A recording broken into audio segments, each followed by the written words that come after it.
झारखंड में टीचर की वैकेंसी निकल चुकी है और एक दो पदों पर नहीं बल्कि टोटल के टोटल 1654 पदों पर भर्ती निकली हुई है। तो ध्यान से सुनिएगा, एक एक चीज़ को बहुत डिटेल में बताने वाले हैं।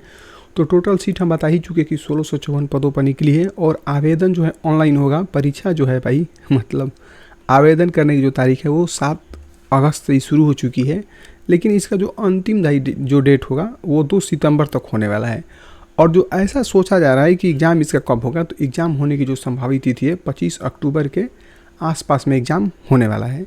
जो लोग फॉर्म को ऑनलाइन करना चाहते हैं, ये वाली नीचे वाली वेबसाइट है, इसी वेबसाइट से जाकर आपको ऑनलाइन करना है। लेकिन हम सब कुछ आपको बताने वाले हैं कि फॉर्म को अप्लाई तो हो गया, एलिजिबिलिटी क्या होनी चाहिए, सब कुछ हम आपको बताएंगे। ध्यान से देखिए, यहाँ तक यदि बात करेंगे तो जो एप्लीकेशन होगा ऑनलाइन, ये शुक्रवार से ही शुरू हो चुका है और 2 सितंबर तक यानी वेडनेसडे तक ये चलेगा। यदि किसी स्टूडेंट का गलती हो गया है तो उसको सुधारना है तो वो 3 सितंबर तक होगा शाम को 5 बजे तक। तो उससे पहले आपको करेक्शन कर लेना है, ठीक है।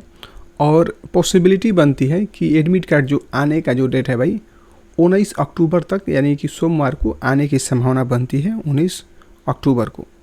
और एग्ज़ाम जो डेट आएगा भाई 25 अक्टूबर को आएगा। ध्यान से सुनिएगा, एक एक चीज़ को आपको बता रहे हैं।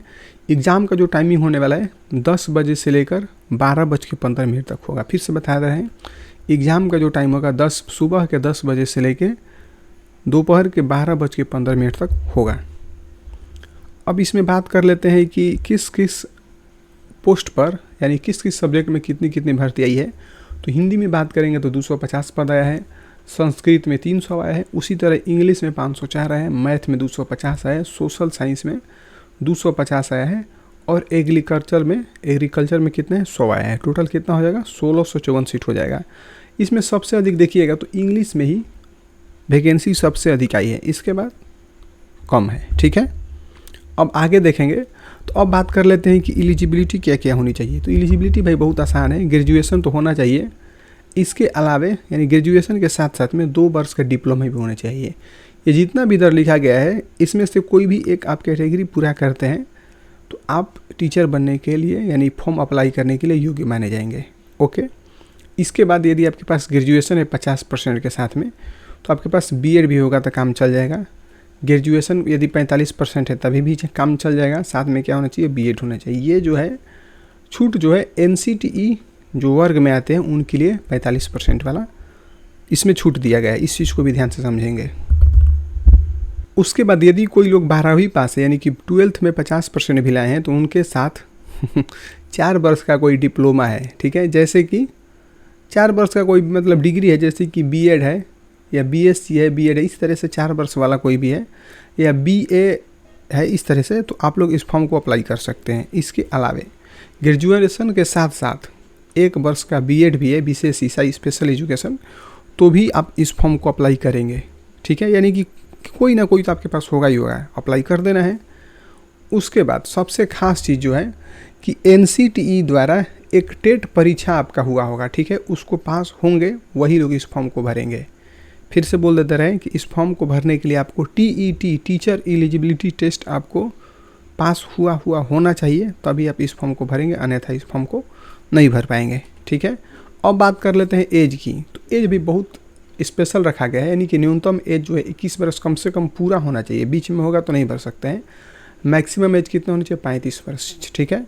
जो लोग छत्तीसगढ़ के अस्थाई निवासी हैं वो एसटी एससी और ओबीसी में आते हैं, उनको 5 वर्ष का छूट मिलेगा। जो लोग दिव्यांग हैं उनके लिए सरकार अलग से अतिरिक्त छूट देने की बात कर रही है।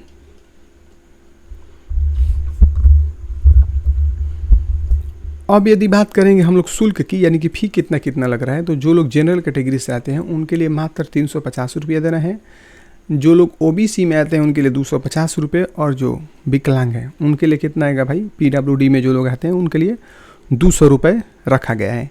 सबसे खास बात यह है कि जो लोग छत्तीसगढ़ के स्थान निवासी हैं यदि वो परीक्षा में शामिल होते हैं, ठीक है, छत्तीसगढ़ के जो अस्थाई निवासी हैं स्टूडेंट वो परीक्षा में शामिल होते हैं और उनका किसी कारण से सिलेक्शन नहीं हो पाता है तो उनका जो भी पैसा कटा है यानी कि 250 रुपये 300 रुपये जो भी है वो पूरा का पूरा उनको क्या हो जाएगा, रिटर्न हो जाएगा, बस छत्तीसगढ़ को।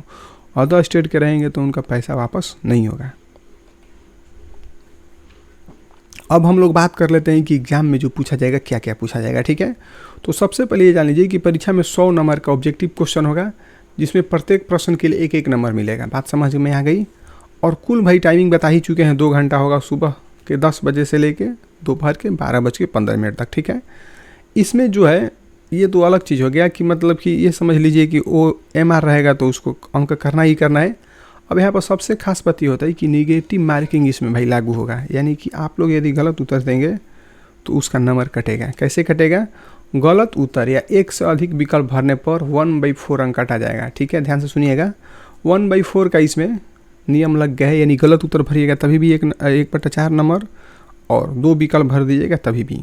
जो लोग प्रश्न छोड़ देंगे उसके लिए कोई भी नंबर यहाँ पर नहीं कटेगा, ठीक है। और जो भाई वैकेंसी का जो लास्ट में आपको चयन किया जाएगा तो उसके लिए आपको डॉक्यूमेंट वेरिफिकेशन होगा, ठीक है। उसके बाद नियुक्ति प्रतिक्रिया के जो भी है वो मतलब अलग अलग दायरे में होगा, सबको आपको वहाँ पर ऑफिस में बुलाया जाएगा, सब कुछ आपको डिटेल में बताया जाएगा। उस टाइम पर वीडियो भी हम लोग बनाएंगे, ठीक है। अब रही बात ये चीज़ कि 1 सप्ताह से पहले, ध्यान से सुनिएगा, जो एडमिट कार्ड आएगा भाई परीक्षा के तिथि से लगभग 1 सप्ताह पहले आने की संभावना है।